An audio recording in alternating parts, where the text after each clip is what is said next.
শ্রীমদ্ ভগবদ গীতার ৪র্থ অধ্যায়ের ২৩ নম্বর শ্লোকে আমরা গতকাল এসে দাঁড়িয়েছিলাম। ২১, ২২, ২৩ বা এই প্রত্যেকটি শ্লোকই শ্রী গোবিন্দের অসাধারণ বাগ্মিতার পরিচায়ক। তিনি কর্মতত্ত্ব জ্ঞান সম্পর্কে জগতের মানুষের কাছে অর্জুনকে উপলক্ষ করে উপদেশ রাখছেন। নিরাশীর যথচিত্তাত্মা তপ্ত সর্ব পরিগ্রহ শারীরং কেবলং কর্ম কুর্বন নাপ্নতি কিল্লিশম। অর্জুন, তুমি নিরাশী হও। নির্গতা আশিস কামা যস্মাৎ স নিষ্কাম। এটা শ্রীধর স্বামীপাদের ব্যাখ্যা। যার সমস্ত কামনা দূর হয়েছে তিনি নিরাশী। তুমি নিরাশী হও, যত চিত্তাত্মা হও, যার চিত্ত এবং ইন্দ্রিয়াদি সংযত। এটা মধুসূদন সরস্বতীবাদের বক্তব্য। তিনি যত চিত্ত আত্মা যস্য যত চিত্তং আত্মা যস্য, সমস্ত ইন্দ্রিয়গুলো যা নিজের কন্ট্রোলে, তিনি যত চিত্তাত্মা। নিরাশীর যত চিত্তাত্মা তক্ত সর্ব পরিগ্রহ, সমস্ত পরিগ্রহ দান গ্রহণ যিনি ত্যাগ করেছেন। তক্তা সর্বে পরিগ্রহা যেন স, মধুসূদন সরস্বতীবাদের বক্তব্য। এরা সবাই কিন্তু গীতার বিখ্যাত টিকাকার। আমি শুধু একটু তাদের নাম শুধু উচ্চারণ করছি মাত্র। এদের টিকার গভীরে গেলে আরো জটিল হয়ে যাবে গীতার আলোচনা। সেই কারণেই সযত্নে শ্রদ্ধার সঙ্গে এদের আমি এড়িয়ে চলছি, শুধু বাংলা ভাষায় তাদের কথাগুলো বলে। কখনো একটু সংস্কৃত উচ্চারণ করি এই মাত্র। যিনি নিরাশী হতে পারেন, নিষ্কাম হতে পারেন, যিনি সংযত ইন্দ্রিয় নিয়ে চলতে পারেন ও তার ইন্দ্রিয় সংযত সর্বদা, যিনি সমস্ত রকমের পরিগ্রহ, কারোর কাছ থেকে আমি কিছু নেব না, হাত পাতবো না, এইভাবে যিনি চলতে পারেন, তিনি শরীর দিয়ে যত কর্মই করুন না কেন ন আপনতি কিল্লিশম, কোনো পাপই তাকে স্পর্শ করে না, কোনো কর্মবন্ধন তাকে ছুতে পারে না। আরো পরিষ্কার করলেন, যদৃচ্ছা লাভ সন্তুষ্ট দ্বন্দ্বাতীত বিমৎসর। যিনি যদৃচ্ছা লাভে সন্তুষ্ট থাকেন, যা এলো ঈশ্বর ইচ্ছায়, তাতেই তিনি সন্তুষ্ট। আরো দরকার, আরো দরকার, আরো দরকার, এই যে আমরা করি, যাকে সোজা কথায় বাংলা ভাষায় বলে হাঁকলামো, এই জিনিসটা যাদের জীবনে নেই, যারা যদৃচ্ছা লাভ সন্তুষ্ট হয়ে জীবনে চলতে পারে, যারা সমস্ত রকম দ্বন্দ্বের অতীত, কোন দ্বন্দ্ব তাদের জীবনকে বিচলিত করে না, ভালো মন্দ সুখ দুঃখ শীত উষ্ণ কোনো কিছুই যাদের বিচলিত করে না, এগুলো সব দ্বন্দ্ব ভাবনা। যিনি বিষয়ের সঙ্গে সবসময়ের জন্য থেকেও বিষয়াতীত হয়ে চলতে পারেন, তবেই দ্বন্দ্বাতীত হয়ে মানুষ চলতে পারে, নইলে কিন্তু পারে না। আমরা সব সময়ের জন্য দ্বন্দ্ব ভাবনার মধ্যে পড়ে আছি। এটা ভালো লাগে, ওটা ভালো লাগে না, এটা সুন্দর, ওটা সুন্দর নয়, এটা আমার কাছে খুব প্রিয়, ওটা প্রিয় নয়।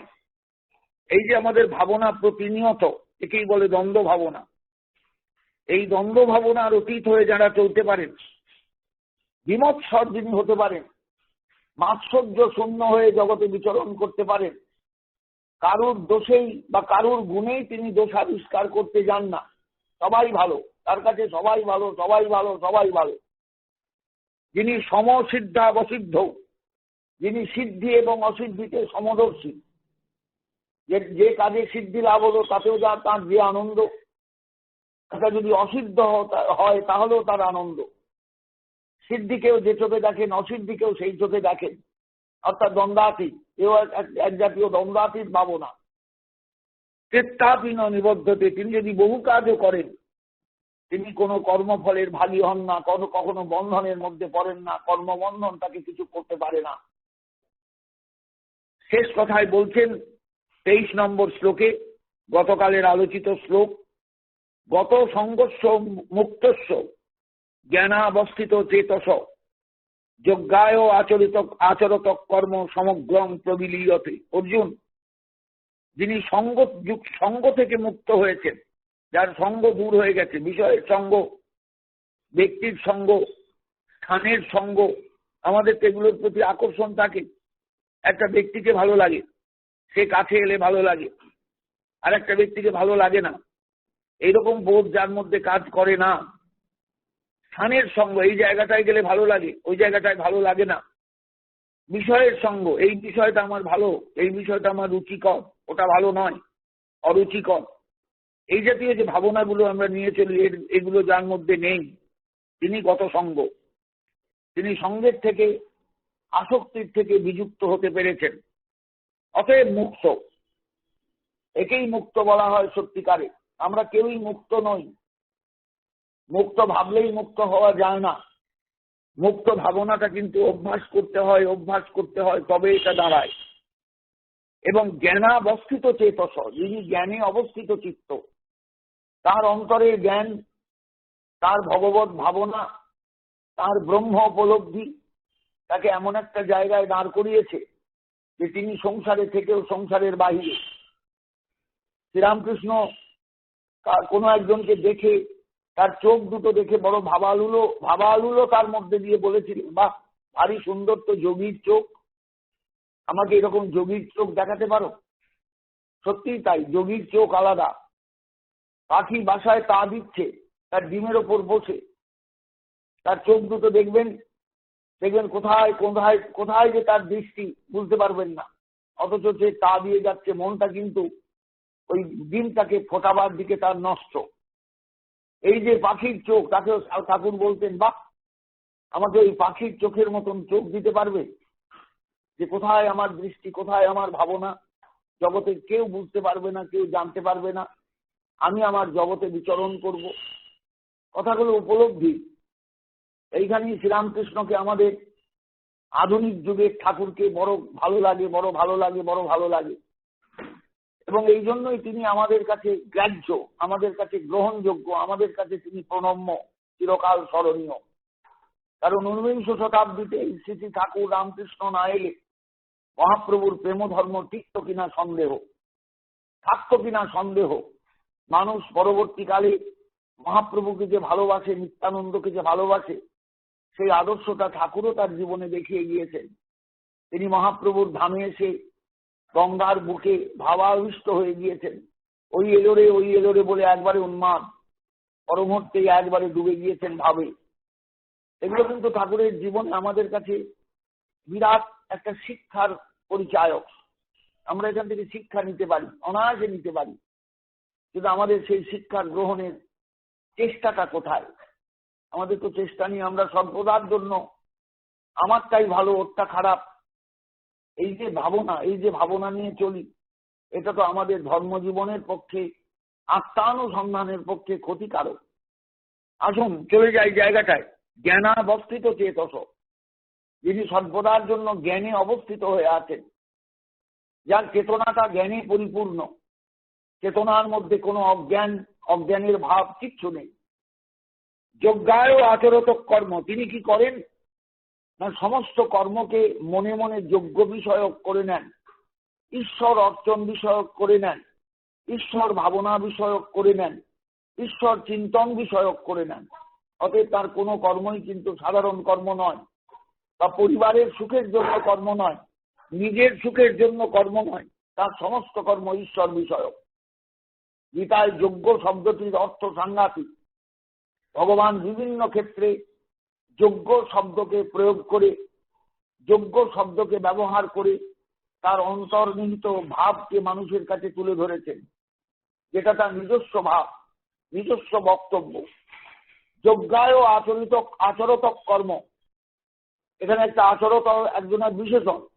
যজ্ঞায় আচরিত কর্মীনক কর্ম, যজ্ঞ বিষয়ক করে তুলেছেন যিনি সমস্ত কর্মকে। এমন যে কর্মী, তার সমগ্র প্রবিলীয়তে তার সমস্ত কর্ম ধ্বংসপ্রাপ্ত হয়, বিলীন হয়ে যায়।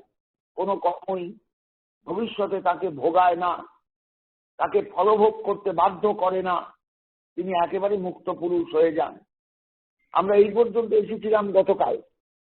আশা করি যারা শুনছেন, যারা শুনেছেন, তারা আমি কেন রিক্যাপিচুলেশন করছি, আমি বারবার কেন পেছনে হাঁটছি, তার প্রশ্ন করতে পারে। আমি তাদের উত্তর দিয়ে যাব, কারণ আমি যাদের জন্য বলছি, গীতার এই আলোচনা রাখছি, তারা কিন্তু সাধারণ মানুষ, তারা অত শত বোঝেন না। তারা সংসার করছেন, সংসারকে ভালোবাসছেন, সংসারের মানুষগুলোকে ভালোবাসছেন, ছেলেকে ভালোবাসছেন, মেয়েকে ভালোবাসছেন, স্ত্রীকে ভালোবাসছেন, স্বামীকে ভালোবাসছেন। কিন্তু এই ভালোবাসাটা কিন্তু আমাদের বন্ধনের কারণ, আমাদের বন্ধনের কারণ। এই বন্ধন থেকে মুক্ত হওয়া দরকার, এবং সেটা তখনই সম্ভব যখন সমস্ত কর্মকে যোগ্য বিষয়ক বা ঈশ্বর অর্চন বিষয়ক করে তোলা যাবে। নইলে কিন্তু গন্ডগোল হয়ে যাবে সবকিছু। আমরা মনে মনে ভাববো আমি ঠিক করছি, কিন্তু ঠিক করছি না। যোগ্য শব্দের বা যোগ্য তত্ত্বের ইতিহাস সনাতন ধর্মের ক্রম অভিব্যক্তির ইতিহাস মনে রাখবেন। বৈদিক যজ্ঞাদি নিয়ে এই ধর্মের আরম্ভ। প্রাচীন বৈদিক আর্যগণ বা আর্য ঋষিগণ যজ্ঞের দ্বারা দেবগণের আরাধনা করে অভীষ্ট প্রার্থনা করতেন। কালক্রমে এই সকল যজ্ঞবিধি অত্যন্ত জটিল ও বিস্তৃত হয়ে পড়ে। বেদের ব্রাহ্মণ ভাগে বিভিন্ন যাগযজ্ঞাদির বিস্তৃত বিবরণ দেওয়া আছে। এগুলো কিন্তু যারা কৌতূহলী তাদের জন্যই আমি বলে গেলাম। সবাই তো আর এই নিয়ে কৌতূহল নিয়ে চলেন না। গীতা পড়তে হয় পড়ে, গীতা নাড়াচাড়া করতে হয় নাড়াচাড়া করে। অনেকে বাংলার পদ্য গীতা পড়ে, আমি বুঝি তাদের সংস্কৃত জ্ঞান নেই, তারা পদ্য গীতা পড়বে। কিন্তু দুধের স্বাদ কখনো ঘোলে মেটে না। দুধ দুধ, ঘোল ঘোল, ঘোলের স্বাদ ঘোলে, দুধের স্বাদ দুধে। কিন্তু যিনি দুধের স্বাদ ঘোলে মেটাতে যান তিনি কিন্তু বোকামির কাজ করবেন, নির্বুদ্ধিতার কাজ করবেন। এটা মনে রাখতে হবে সবারই। প্রাচীনকালে যজ্ঞ ঈশ্বরের আরাধনার প্রধান অঙ্গ ছিল, এবং এই যজ্ঞ ছিল ব্রাহ্মণগণের নিত্য কর্তব্য। এইভাবে কালক্রমে যজ্ঞ শব্দের অর্থ আরো সম্প্রসারিত হয়ে পড়ে, এবং চতুর্বর্ণের যথাবিহিত কর্মমাত্রই এর অন্তর্ভুক্ত হয়। এটা মনুসংহিতায় পাওয়া যায় বা অনুগীতায় পাওয়া যায়। ক্রমে ব্রহ্মবিদ্যা ও জ্ঞানমার্গের প্রভাব বৃদ্ধি পেলে বৈদিক যাগযজ্ঞ গৌণ বলে বিবেচিত হয়, এবং ব্রহ্মচিন্তাই শ্রেষ্ঠ মোক্ষ পথ বলে নির্ধারিত হয়। তখন যজ্ঞের স্বরূপও পরিবর্তিত হয়। তখন শ্রেষ্ঠ যজ্ঞ হলো ব্রহ্মচিন্তা। একেই বলে অন্তর্যাগ বা জ্ঞানযজ্ঞ বা ব্রহ্মযজ্ঞ। জ্ঞান এই যজ্ঞের অগ্নি। প্রাণ, স্তোত্র, মন, হোতা, সর্বস্ব ত্যাগ হলো দক্ষিণা। এগুলো যজ্ঞাঙ্গের লাক্ষণিক বর্ণনা নানা গ্রন্থে বলা আছে। তারপর ভাগবত ধর্ম ও ভক্তিমার্গের প্রচার যখন হলো শ্রীমন মহাপ্রভুর আবির্ভাবের পর, পুরাণাদি শাস্ত্রে জপযজ্ঞ বা নামযজ্ঞেরই প্রাধান্য দেওয়া হয়েছে, আমরা সেটা দেখতে পেলাম। গীতাতেও ভগবান দ্রব্যযজ্ঞ থেকে জ্ঞানযজ্ঞকে শ্রেষ্ঠ বলেছেন। নিশ্চয়ই চোখে পড়বে, আপনাদের কানেও শুনতে পাবেন আপনারা এর পরের আলোচনায়। আবার স্বীয় বিভূতি বর্ণনা প্রসঙ্গে যজ্ঞের মধ্যে আমি জপযজ্ঞ এ কথাও বলেছেন। আমরা জপযজ্ঞকে শ্রেষ্ঠ বলে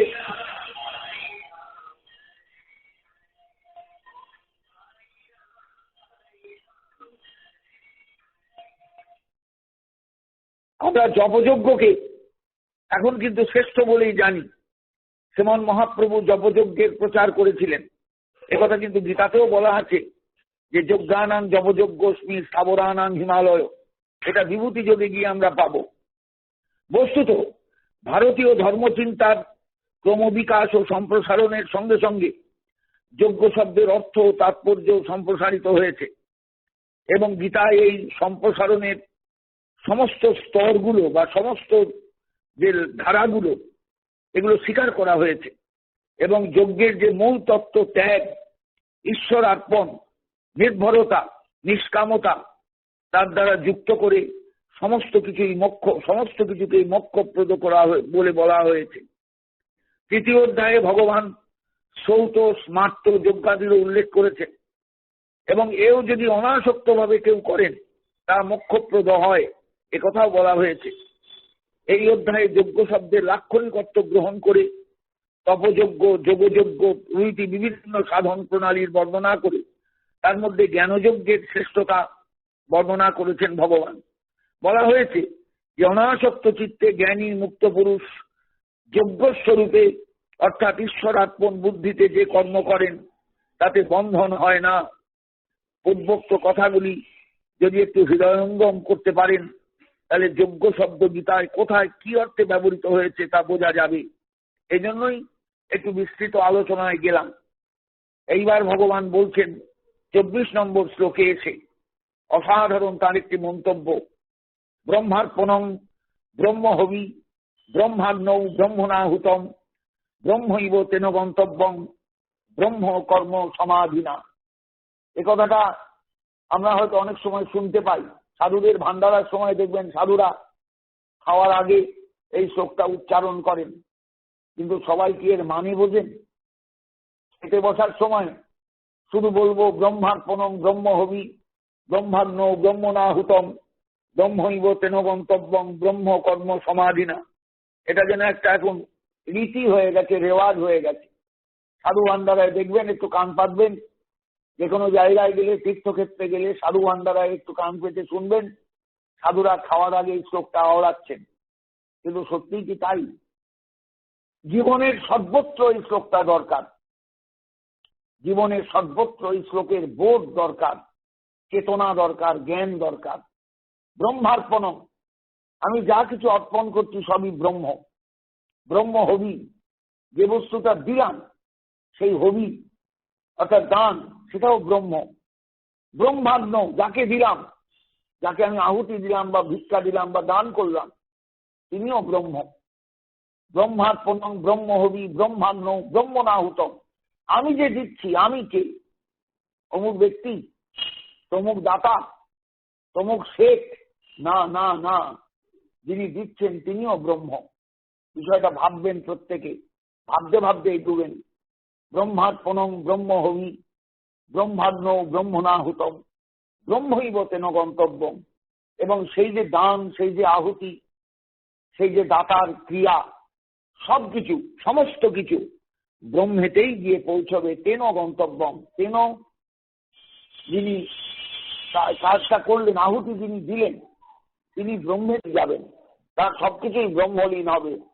কারণ যদি সমস্ত কর্ম ব্রহ্ম কর্ম এবং সমাধিযুক্ত ব্রহ্ম কর্মে পরিণত হয়, কথাটা কিন্তু মারাত্মক। এগুলো আমরা বুঝি না। শুধু খাওয়ার সময় ব্রহ্মার্পণং ব্রহ্ম হবি ব্রহ্মাগ্ন ব্রহ্মণাহুতম এই বলে খেতে বসলাম, তার মানে কি গ্যাস হবে না?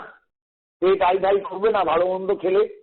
যে মরা পেটে অনেকদিন খাওয়ার জোটেনি, সেই মরা পেটে যদি হঠাৎ দুম করে খুব ভালো মন্দ খাওয়া হয়ে যায়, আপনি যতই ব্রহ্মার্পণং বলুন, ব্রহ্ম হবি বলুন, ব্রহ্মাগ্ন বলুন, ব্রহ্মণাহুতম বলুন, মরা পেটে কিন্তু গ্যাস হবেই, শরীরে কষ্ট হবে, আইধাই করবে শরীর, ঢেকুর উঠবে, চোঁয়া ঢেকুর, এ তো হবেই। কাজে কাজে সাধু ভান্ডারায় আমি শব্দগুলো শুনে এসেছি, গীতার এই শ্লোকটা বহু ভান্ডারায় গিয়ে দেখে এসেছি, শুনে এসেছি। মনে হয় আমার অনেকেই এই শ্লোকটার তাৎপর্য বোঝেন না। কারণ সংসারে আমরা প্রতিটা কর্ম যখন করি, আমাদের প্রত্যেকের চেতনার মধ্যে এই কথা থাকা উচিত, এই শ্লোকের ভাব থাকা উচিত। আমি যদি কাউকে কিছু দিই সেটা ব্রহ্মার্পণ, কারণ আমি দিচ্ছি, আমিও ব্রহ্ম, যাকে দিচ্ছি সেও ব্রহ্ম। এই জগৎটা তো ব্রহ্মময়, সর্বং ব্রহ্মময়ং জগৎ, সর্বং ব্রহ্মময়ং জগৎ। জগতে ব্রহ্ম ছাড়া কিছু নেই। একটা তৃণগাছি দুর্বার একটা মাথা, সেটাও ব্রহ্ম। একটা মরা কুকুর, সেও ব্রহ্ম। একটা মরা ছাগল, সেও ব্রহ্ম। একটা মরা গাছ, সেও ব্রহ্ম। একটা জ্যান্ত গাছ, সেও ব্রহ্ম। একটু মাটি, সেও ব্রহ্ম। একটু জল, সেও ব্রহ্ম। জগতে যা কিছু আমরা দেখতে পাচ্ছি, যা কিছু আমরা ছুটছি, যার দিকে তাকাচ্ছি, যার উপর দিয়ে চলছি, সবই তো ব্রহ্মময়। ভাবুন দিকে নিয়ে এইবার এই ব্রহ্ম ভাব নিয়ে যিনি জগতে চলেন, এবং আগের শ্লোকের অনুযায়ী গত সংঘর্ষ মুক্তস্য জ্ঞানাবস্থিত চেতস, এই জ্ঞানাবস্থিত চিত্ত কোন জ্ঞান? এই পরের শ্লোকের জ্ঞান। অর্থাৎ সবকিছুই ব্রহ্মময়, সবকিছুই ব্রহ্মস্বরূপ, সবকিছুই ব্রহ্ম তাৎপর্যে আমাকে নিতে হবে, আমাকে ভাবতে হবে। এই ভেবে যিনি জগতে কর্মে লিপ্ত হন, যজ্ঞায় আচরত কর্ম, কর্মী ন তো এখানে উজ্জ্ব আছে, যিনি সমস্ত কর্মকে যোগ্য বিষয়ক ঈশ্বর ভাবনা বিষয়ক, ব্রহ্ম ভাবনা বিষয়ক করে তুলতে পারেন, তার আর জগতে কোনো কর্মের বন্ধন থাকে না। কথাটার ব্যাপ্তি বুঝতে পারছেন কতদূর? এর তাৎপর্য ধরতে পারছেন কোথায় যাচ্ছে কথাটা? আমরা এগুলো ভাবি না। স্ত্রীর গর্ভে যখন স্বামী সন্তান দিচ্ছেন, তার যে বীর্য নিঃসৃত হচ্ছে, সেই বীর্যটাও তো ব্রহ্ম। এইবার সেই ভাবনা কোনো স্বামীর জাগবে? কখনোই জাগবে না। কারণ তখন তো তিনি কামার্ত, নারীও কামার্ত, পুরুষও কামার্ত।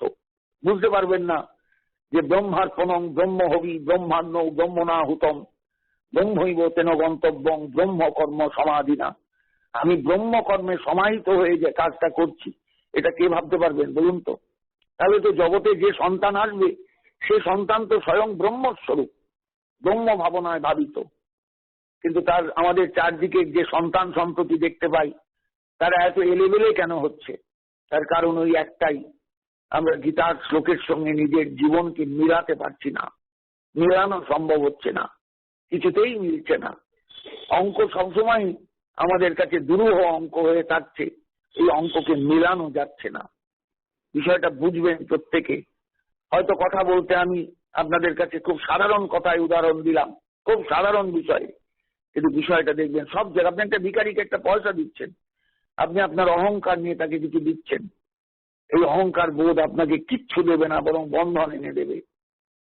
ভিখারি ও ব্রহ্ম, যে অর্থটুকু দিলেন সে 1 টাকাই হোক আর 5 টাকাই হোক, সেটাও ব্রহ্ম। আপনি দাতা, আপনিও ব্রহ্ম। ভাবতে পারবেন এই জায়গাটা? অনুভব করতে পারবেন? ব্রহ্মৈব তেন গন্তব্যং ব্রহ্ম কর্ম সমাধিনা। অর্থাৎ আমাদের প্রত্যেকের এটা বোঝা দরকার, ব্রহ্ম কর্ম সমাধি। আমার যেন সমস্ত কর্মকে ব্রহ্ম কর্ম বলে মনে হয়। আমার যেন সমস্ত কর্তব্য কর্মগুলোকে ব্রহ্ম কর্ম, ব্রহ্ম কর্তব্য বলে মনে হয়।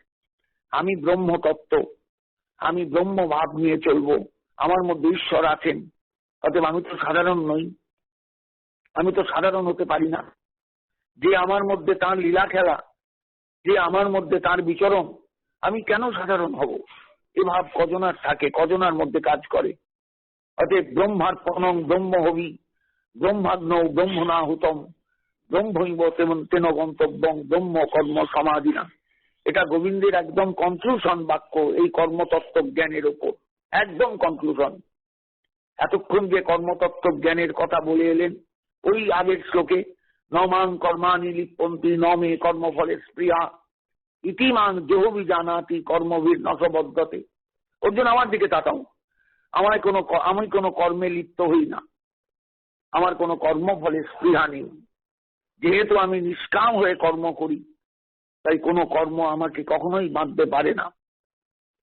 এইভাবে যিনি আমায় জানতে পারেন, ইতিমাং জহবি জানাতি, এইভাবে যিনি আমাকে জানতে পারেন, তিনি কখনো কর্মজালে বদ্ধ হন না, কর্মজাল তাকে কিছু করতে পারে না। এইখান থেকে শুরু হলো কথাগুলো। পরপর যে কথাগুলো তিনি বলে গেলেন, তার কনক্লুশন হলো এই শ্লোকে ব্রহ্মার্পণং ব্রহ্ম হবি ব্রহ্মাগ্নৌ ব্রহ্মণাহুতম ব্রহ্মৈব তেন গন্তব্যং ব্রহ্ম কর্ম সমাধিনা। আমাদের ব্রহ্ম কর্মে সমাধি দরকার, ব্রহ্ম চেতনা নিয়ে সবকিছু করা দরকার, ঈশ্বর চেতনা নিয়ে সবকিছু করা দরকার। আগের শ্লোকেই বলে এসেছেন যজ্ঞায় আচরত কর্ম, যজ্ঞায় আচরত কর্মীণ কর্ম। যে কর্মী সমস্ত কর্মকে যোগ্য বিষয়ক করে তুলতে পেরেছেন।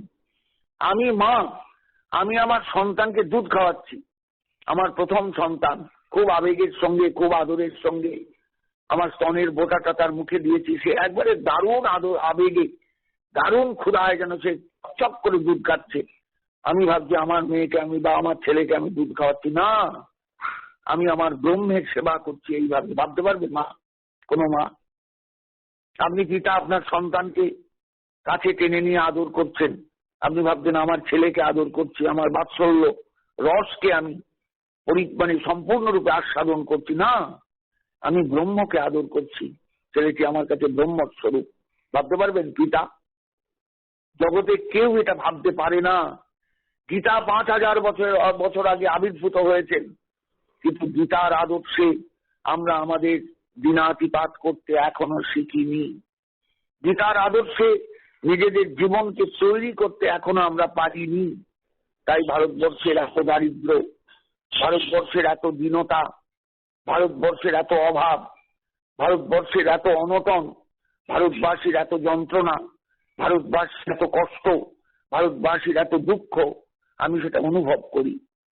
আসুন সেই ব্রহ্মার্পণং ব্রহ্ম হবি, ব্রহ্মাগ্ন ব্রহ্মণাহুতম, ব্রহ্মৈব তেন গন্তব্যং, ব্রহ্ম কর্ম সমাধিনা, এই শ্লোকটার তাৎপর্য আমরা অনুধাবন করবার চেষ্টা করি।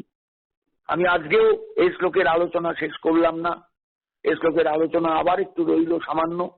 আগামীকাল চেষ্টা করবো আপনাদের কাছে আবার এই আলোচনাকে তুলে ধরতে, যে কোথায় গিয়ে পৌঁছেছেন গীতার বক্তা, গীতার আলোচক, গীতার প্রবক্তা স্বয়ং পার্থসারথী। একবার ভাববেন, একবার অনুভব করবেন, একবার আস্বাদন করবার চেষ্টা করবেন কি অসাধারণ কথাগুলো। শুরু হয়েছে নমাং কর্মাণি লিপ্পন্তি নমে কর্মফলে স্পৃহা ইতিমাং জহবি জানাতি কর্মভীর নচবদ্ধতে। জীবনে আসলে কষ্ট পাই আমরা কর্মফল ভোগ করতে গিয়ে। সবাই কর্মফল ভোগ করছি। দারিদ্র কর্মফলের কারণে, দুঃখ দুঃখ কর্মফলের কারণে, সন্তান অবাধ্য কর্মফলের কারণে, পুত্রই হোক কন্যাই হোক সন্তান অবাধ্য কর্মফলের কারণে, জগতে নানা রকম দুর্যোগ কর্মফলের কারণে, অসুস্থতা কর্মফলের কারণে, শারীরিক কষ্ট অক্ষমতা কর্মফলের কারণে, সব কর্মফল কর্মফল কর্মফল। তাই জগতে সংসারে চলতে গেলে কিভাবে ব্রহ্ম চেতনা বা ঈশ্বর চেতনা নিয়ে চলতে হয়, গীতার এই অসাধারণ জায়গায়, এটা জ্ঞানযোগের অধ্যায়, কিন্তু এখানে ভগবান কর্মতত্ত্ব জ্ঞানের কথা বলছেন। এটাও তো জ্ঞান। আমার তো সকালে উঠেই বিছানা থেকে মাটিতে পা ফেলতে হয়, শুরু হলো আমার কর্ম। কত কর্ম করছি সারাদিনে তারই হত্যা নেই, কতজনের সর্বনাশ করছি মনে মনে তারই হত্যা নেই, কতজনকে ভালোবাসছি মনে মনে তারই হত্যা নেই। এগুলো তো কর্ম, এগুলো তো বন্ধন আছে। প্রত্যেকটা ক্রিয়ার বন্ধন আছে, প্রত্যেকটা কর্মের ফল আছে, ফল মানেই বন্ধন। এই বন্ধনের হাত থেকে আমাকে মুক্ত হতে হবে, আমাকে নির্লিপ্ত হতে হবে। কর্মের আকাঙ্ক্ষা রাখলে চলবে না, ফলাকাঙ্ক্ষা রাখলে চলবে না। নমে কর্মফলের স্পৃহা। অর্জুন, আমার কোনো কর্মফলের কোনো আকাঙ্ক্ষা নেই। এসেছি সারথ্য করতে, তোমরাই আমাকে হাততালি দেবে না কৌরবরা হাততালি দেবে জানি না। আমি এসেছি আমার কর্তব্য সাধন করতে। নির্মোহ দৃষ্টিতে আমি জগৎটাকে দেখি, নির্মোহ দৃষ্টিতে আমি জগতে চলি। কোনো মোহ আমার কখনো কাজ করে না। আমাকে একবার বুঝবার চেষ্টা করো।